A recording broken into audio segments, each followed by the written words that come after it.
What's up, guys?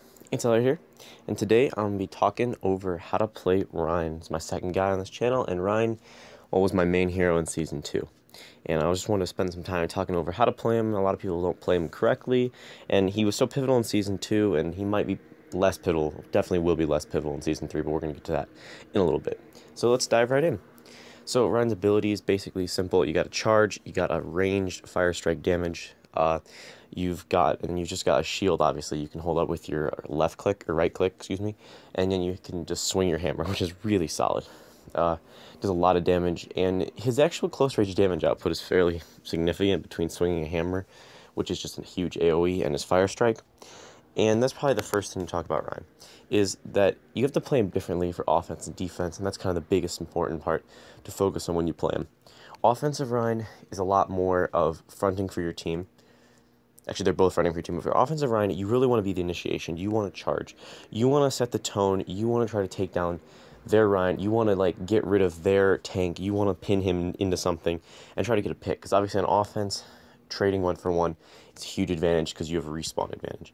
So getting a pick with a pin and initiating like that, because you're setting the tone. You're setting the tone for the front line of your team, and you have to push it. So you have to be aggressive, and that's the biggest thing.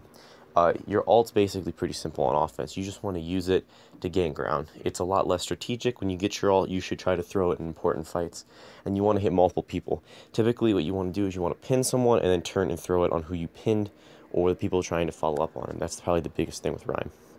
Now, defensive Ryan is slightly different, and a big focus of this is because in defensive Ryan, you're trying to protect the point. It's a lot more holding your shield up. You might be sitting behind a bastion, you might be sitting in front of a shield, but you're going to be at a choke trying to hold your shield up. And that's another thing, that's the big point. You want to try to counter pin. When they try to pin you or your team, you want to pin them back, and you want to force them away.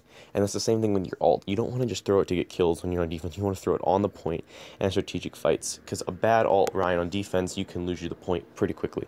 That's the same with so many ults. And then the third type of Ryan would be like playing him on King of the Hill. I think he's probably worst on this game mode because you can come in from so many different angles on the King of the Hill points that his shield won't protect everything.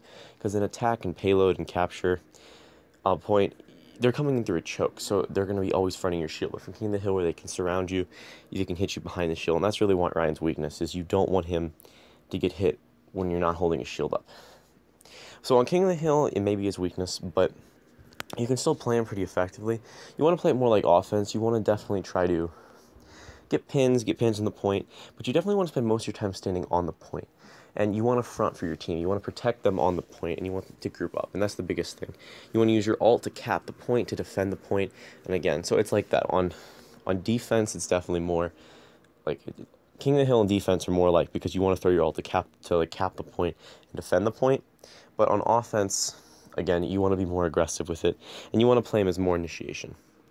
So now we talk about how to play around, like where to use him and stuff. We'll talk about why he's so good and like why he synergizes so well. And he's so good because he just protects your team. Huge barrier, doesn't feed alt charge, protects your team. Right now he's going to be a little weak because soldiers can shred him, but that's the biggest thing, is if you can keep your shield up, you can really combo him well, especially with McCree. McCree's probably the most obvious synergy for offensive heroes, because he doesn't have the most survivability, so if he can stand behind a Ryan shield, you can just keep shooting through it and dealing damage from range, and it's really solid. And that's probably the best offensive hero to leverage him with. A soldier too can just stand behind the shield, deal damage, and it's extremely powerful.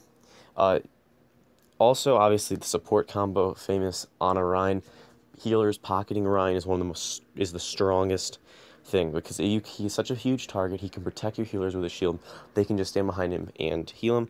And of course, when Ryan charges into the middle of a group, an Ana nano boost on him is insanely powerful. And if used correctly with this is a great combo. Now, you don't get the movement speed anymore, but if he's already in the middle, if he charges in and gets a pin and then is in the middle of them, you can combo it really effectively. I would say the one kind of like asterisk on this would be, you don't want to use Nano Boost and Ryan's ult at the same time, because typically with the huge swinging damage, if they're already around him, you're going to be hard to kill anyways because you have Nano on you and you're already dealing more damage. You'll kill them faster. What you want to do is you want to use Nano to get your Earth Shatter by doing a ton of AoE damage. Now, of course, if it's a crucial fight, you might need to kill them all, and that's another thing. So maybe you want to stack it there, but that's the thing. You don't need to overall in that instance, because 1 nano, if you're in the group of an enemy, should be enough, and 1 earth shatter then in the next fight should be enough to defend the point, especially if your DPS are behind you and supporting you. Now, the weakness to Rein, as I've already said, is pretty simple, and that's that when he doesn't have his shield up and his shield's down, he's at close. He can only deal damage really at close range, except for that fire strike, which is in a straight line. It's a projectile. So you can just shoot him, and that's the thing. That's why Soldier is so good against Rein now. That's why Rein, I think, might become a little less popular, and he won't be a necessity like he was in Season 2. Because once his shield goes down, he just has to kind of stand there and just kind of throw Fire Strike and just soak damage.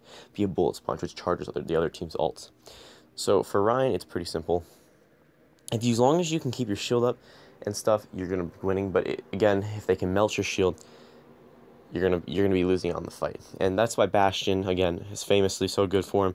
Pharah does a lot because Pharah chunk damages his shield, but Rein, really, it comes and goes with that. A lot of your play on Rein, it just kind of depends on how well you shield, because keeping the shield up strategically is so important for your team.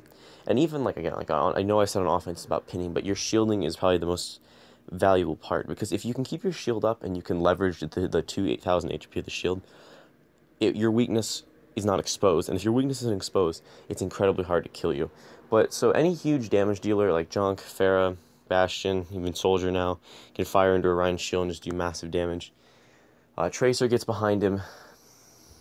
Mei's pretty good if she can freeze him, because again lowers the shield. A Diva ult can crowd control his shield. But all those stuff, if you can play around, it's going to make your Rein play just all that better, because you're going to be keeping your team alive, and obviously Overwatch is a team game. So if your team is alive and behind you and positioned well, you're going to be throwing out huge damage, and if you initiate as a team, which is the death ball concept, you're going to be doing really well. And that's the last part. We talk about synergies and weaknesses, how you play together, and that's in the death ball. You want to put your DPS and healers right behind Rein.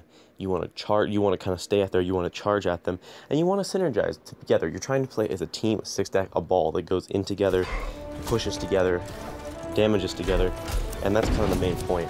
So if you play correctly and they can't expose Rein's weaknesses behind him, and he can pin and shield correctly, that's the way to do it. And obviously landing dodge pins to defend points, capture points, that's where the mechanical skill comes in. But that's just all practice. And again, I made him for Season 2 for my favorite heroes now, and I'm really disappointed that he might fall out a little bit, but if you can still play him well and leverage both the shielding and the pinning, he's still going to be really effective even with heroes that can melt and shield really quickly. So I hope you guys enjoyed this guide. I hope you thought it was informative. Don't forget to like and subscribe, and see you. Yeah.